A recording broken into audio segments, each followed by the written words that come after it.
Assalamualaikum warahmatullahi wabarakatuh.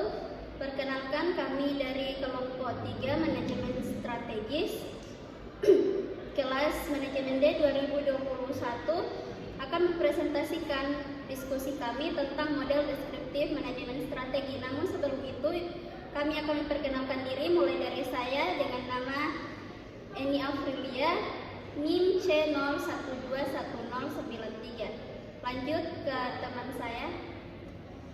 Saya atas nama Nuriati, NIM C0121100.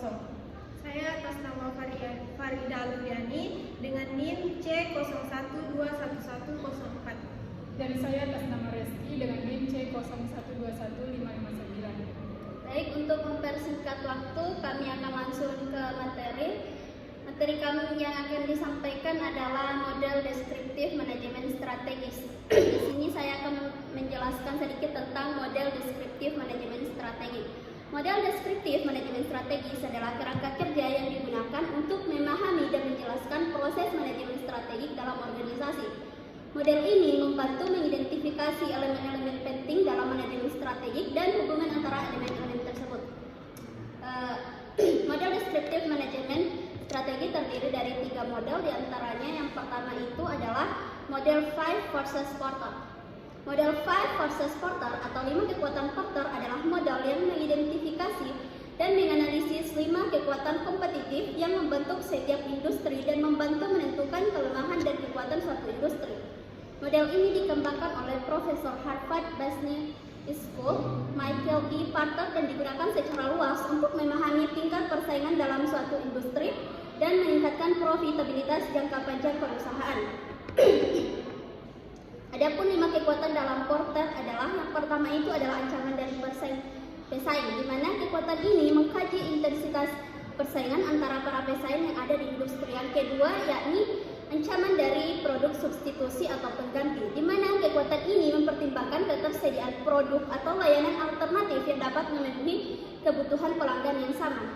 Yang ketiga yaitu kekuatan tawar-menawar pelanggan, di mana kekuatan ini menguji kekuatan tawar-menawar pelanggan dan kemampuan mereka untuk mempengaruhi harga dan kualitas produk atau layanan. Yang keempat, kekuatan tawar-menawar pemasok, di mana kekuatan ini menilai kekuatan tawar-menawar pemasok untuk mempengaruhi syarat dan ketentuan industri. Dan yang terakhir yakni masuknya pesan baru, di mana kekuatan ini melihat mudah atau sulitnya perusahaan baru memasuki industri yang dapat berdampak pada pesaing yang sudah ada. Dengan menganalisis kelima kekuatan tadi, perusahaan dapat lebih memahami struktur industri mereka, mengantisipasi perubahan dalam persaingan, dan menemukan posisi strategis yang lebih baik dalam industri mereka. Selain itu, 5 kekuatan Porter adalah suatu alat yang dapat mengidentifikasi peluang dan ancaman yang dapat berdampak pada profitabilitas suatu perusahaan. Baik, itu saja dari saya. Saya persilakan kepada teman selanjutnya untuk melanjutkan materi. Baik, selanjutnya jadi model deskriptif manajemen strategi yang kedua yaitu ada model SWOT. Model ini melibatkan analisis kekuatan, kelemahan, peluang, dan ancaman yang dihadapi oleh perusahaan atau organisasi. Model ini membantu organisasi dalam mengidentifikasi faktor-faktor internal dan eksternal yang dapat mempengaruhi strategi mereka. Jadi analisis SWOT biasanya disajikan sebagai matriks seperti kisi-kisi dengan 4 kuadran berbeda. Satu kuadran mewakili masing-masing elemen. Kekuatan dan kelemahan merupakan faktor internal, sedangkan peluang dan ancaman merupakan faktor eksternal. Analisis ini dapat diterapkan pada keseluruhan perusahaan atau organisasi atau proyek individu dalam satu departemen. Kekuatan dan kelemahan merupakan faktor internal yang dapat dikendalikan oleh perusahaan seperti sumber daya, kapabilitas, dan budaya. Peluang dan ancaman merupakan faktor eksternal yang tidak dapat dikendalikan oleh perusahaan seperti tren pasar, persaingan, dan perusahaan peraturan. Analisis SWOT adalah kerangka berharga yang dapat membantu perusahaan mengevaluasi bisnis mereka dari berbagai sudut pandang, menemukan cara baru untuk tumbuh dan berkembang, serta membuat keputusan yang lebih tepat. Dengan melakukan analisis SWOT, perusahaan dapat menggunakan kekuatannya untuk menonjol dari pesaingnya, mengatasi kelemahannya sebelum merugikannya. Jadi, menemukan dan memanfaatkan peluang baru dari potensi ancaman. Baik, saya akan melanjutkan materi yang ketiga, yaitu model BCG, yaitu model atau matrik BCG, yaitu alat perencanaan strategik yang membantu perusahaan menganalisis portofolio produk mereka dengan mengelompokkannya. Keempat kategori berbeda berdasarkan tingkat pertumbuhan pasar dan pangsa pasar relatifnya. Keempat kategori tersebut adalah yang pertama itu bintang atau star, produk dengan pangsa pasar tinggi dan tingkat pertumbuhan pasar tinggi. Perusahaan harus berinvestasi pada produk-produk ini untuk mempertahankan pangsa pasar dan meningkatkan tingkat pertumbuhannya. Yang kedua itu tanda tanya, question mark, produk dengan pangsa pasar rendah dan tingkat pertumbuhan pasar tinggi. Perusahaan harus berinvestasi atau membuang produk-produk ini tergantung pada peluang mereka untuk menjadi bintang. Yang ketiga itu sapi perah, yaitu produk dengan pangsa pasar tinggi dan tingkat pertumbuhan pasar rendah. Perusahaan harus memeras produk-produk ini untuk mendapatkan uang tunai agar dapat diinvestasikan kembali ke tempat lain. Yang keempat yaitu anjing, produk dengan pangsa pasar rendah dan tingkat pertumbuhan pasar rendah. Perusahaan harus melikuidasi, menginvestasi atau mereposisi produk-produk ini. Matrik BCG membantu perusahaan mendapatkan wawasan tentang produk apa yang paling membantu mereka memanfaatkan peluang pertumbuhan pangsa pasar dan memberi mereka keunggulan kompetitif. Dengan memiliki posisi perusahaan dalam matrik, perusahaan dapat membuat keputusan strategik yang lebih baik, mengenal di mana mereka menginvestasikan upaya mereka dan produk mana yang harus ditutup atau diinvestasi. Baik, sekian dan terima kasih.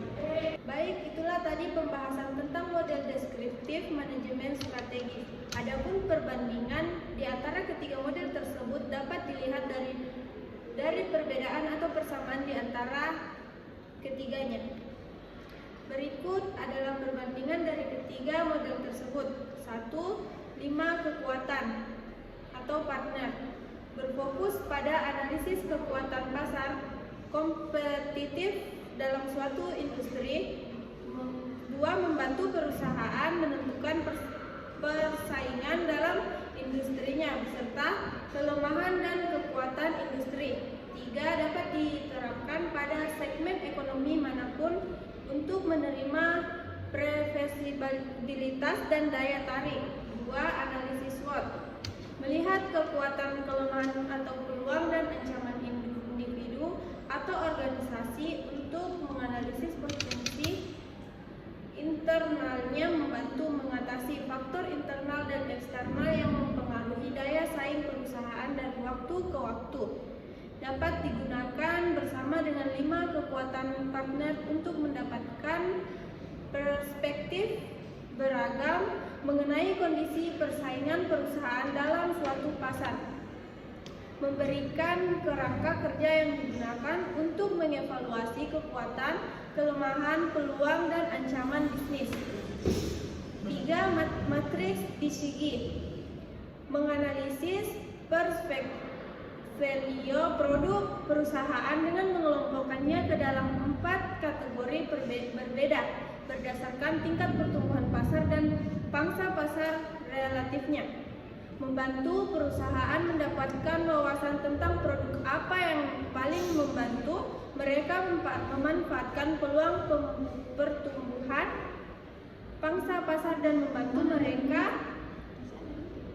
mereka keunggulan kompetitif. Dapat digunakan untuk membuat keputusan strategis yang lebih baik mengenal di mana mereka akan menginvestasikan upaya mereka dan produk mana yang harus ditutup atau diinvestasikan. Baik, itulah tadi pemaparan materi dari kami. Sebelum itu ada pertanyaan di akhir, yakni dari ketiga model tersebut, yakni model Fire versus Sparta, model SWOT dan model BCG, model manakah yang paling efektif menurut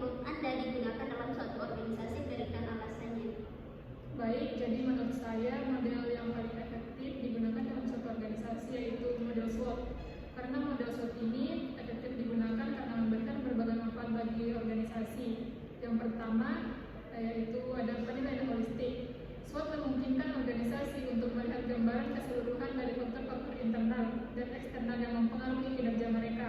Ini membantu dalam pemahaman yang lebih baik tentang situasi mereka. Yang kedua, ada pengidentifikasian kekuatan dan kelemahan internal. Dengan mengidentifikasikan kekuatan dan kelemahan internal, organisasi dapat memanfaatkan aset yang ada dan mengatasi masalah yang mungkin menghambat pertumbuhan. Yang ketiga, ada penangkapan peluang eksternal. Dengan mengenali peluang eksternal, organisasi dapat merancang strategi untuk memanfaatkan tren positif di pasar atau lingkungan yang ada. Sekian, bagaimana teman-teman yang lain? Baik, saya setuju dengan jawaban saudara Reski, tapi saya sedikit mau menambahkan, yaitu penghadapan ancaman eksternal. SWOT membantu organisasi mengidentifikasi ancaman yang mungkin mengganggu operasi mereka. Dengan mengetahui ini, mereka dapat merencanakan langkah-langkah untuk mengurangi dampak negatif. Dan ada perencanaan strategis. Analisis SWOT membantu dalam perencanaan strategis jangka pendek dan jangka panjang. Lain, ini membantu organisasi mengembangkan rencana aksi yang terfokus untuk mencapai tujuan mereka. Dan komunikasi dan keterlibatan. SWOT dapat digunakan sebagai alat komunikasi yang efektif dalam organisasi ini. Ini memungkinkan anggota tim dan pemangku kepentingan untuk memahami situasi dengan lebih baik dan merasa terlibat dalam perencanaan strategis. Dan yang terakhir itu evaluasi berkala. Dengan melakukan analisis SWOT secara berkala, organisasi dapat mengukur kemajuan mereka dengan melakukan penyelesaian sesuai dengan perubahan dalam lingkungan bisnis. Sekian, saya kembalikan ke saudari Eni. Baik, dari saudari Nurianti, apakah ingin menambahkan atau mungkin memiliki jawaban lain? Saya persilakan. Baik, menurut saya, setiap model deskriptif manajemen strategis memiliki kelebihan dan kekurangan masing-masing, sehingga tidak ada satu model yang paling efektif untuk digunakan dalam semua situasi. Perlu mempertimbangkan tujuan konteks, ketersediaan data, dan kemudahan penggunaan. Tidak ada satu model yang paling efektif untuk digunakan dalam semua situasi, sehingga perusahaan harus memiliki model yang paling sesuai dengan kebutuhan mereka. Baik, terima kasih. Saya kembalikan ke Eni. Baik, sebelum menutup diskusi kita ini, saya akan menyimpulkan sedikit tentang model deskriptif manajemen strategi, di mana ketiga model tersebut merupakan model yang digunakan oleh suatu perusahaan. Namun untuk berbicara mana yang paling efektif digunakan dalam suatu organisasi, menurut saya itu tergantung pada kebutuhan organisasi masing-masing. Baik, itu saja dari kami kelompok 3. Jika ada kesalahan kata, mohon maaf. Sekian, terima kasih.